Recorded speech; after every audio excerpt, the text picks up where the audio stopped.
Halo guys, ketemu lagi dengan saya Faisal dari Kaos Curcol. Di video kali ini mau update kaos dari tim ojol Maxim dari Basecamp Rawabuaya nih. Ini buat dari Fahmi and tim yang order di Kaos Curcol.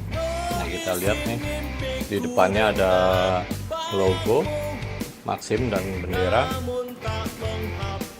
Ini sablonnya ada 5 titik ya. Terus ini ada Maxim Rawabuaya di lengan.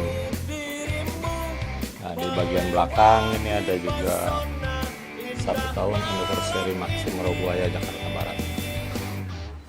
Di samping sini, di kanan, lengan kanan ada 1 tahun anniversary.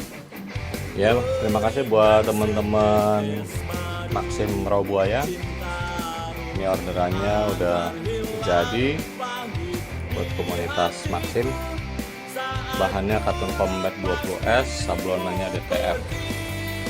Ini ada 5 titik, lengan panjang warna hitam. Ini ada orderan beberapa piece ya. Nah, ini yang masih di packing.